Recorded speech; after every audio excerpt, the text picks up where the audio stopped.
di Jalan Jogja, para massa simpatisan terkena lem sehingga mereka dapat Negara demokrasi menempatkan pemuda sebagai subjek dalam pemerintahan. Semakin tinggi partisipasi pemuda di dalam suatu pemerintahan, maka akan semakin baik pula kualitas demokrasi yang ada di dalam negara tersebut. Maka dari itu, pemuda harus hadir dalam setiap proses demokrasi di Indonesia, salah satunya dalam keterlibatan pemilihan umum. Namun sangat disayangkan, kalangan anak muda masih dianggap sebagai lahan dasar untuk mengulang suara oleh para politisi. Karenanya, kalangan anak muda harus bisa berpikir kritis.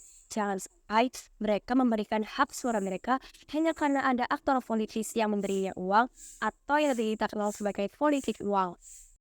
Belum lagi aksi anarkisme dari para pemuda yang tidak menerapkan alat perangkat kampanye yang baik dan benar dalam prosesnya, seperti melakukan kampanye di luar jadwal, penyalahgunaan sarana umum, hingga keterlibatan anak di bawah umur dalam aksi kampanye. Apalagi di tahun 2024, Indonesia akan merayakan pesta demokrasi, yakni pemilihan umum. Lantas, kebijakan apa yang harus diambil oleh pemerintah kita untuk lebih memaksimalkan pemilihan umum yang demokratis? Saya Nur Farida, calon legislator Dapil 10 Jawa Tengah. Apabila saya menjadi legislator, saya akan menerapkan 3 fungsi DPR untuk lebih memaksimalkan pemilihan umum yang demokratis. Yang pertama ada fungsi legislasi. Di sini DPR bersama Bawaslu akan memberikan edukasi seputar APK dan seputar pemilu kepada anak usia dini lewat lembaga pendidikan. Dan juga akan memaksimalkan peran pemuda untuk tetap memedomani asas kepemiluan, serta akan memaksimalkan peran pemuda lewat pengawasan di tempat pemungutan suara. Yang kedua ada fungsi pengawasan. Di sini DPR bersama KPU dan Kominfo akan memaksimalkan Sirekap, sistem informasi rekapitulasi elektronik. Sebanyak 79% pengguna internet adalah anak muda.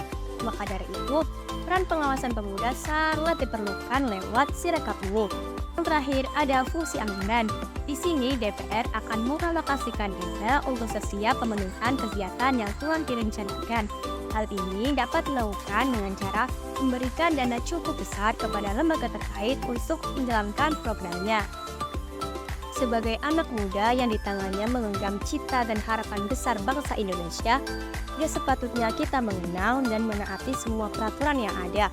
Mengenal dan menaati peraturan seputar pemilu akan menjadi bekal buatmu nanti ketika kamu sudah bisa mempunyai hak pilih.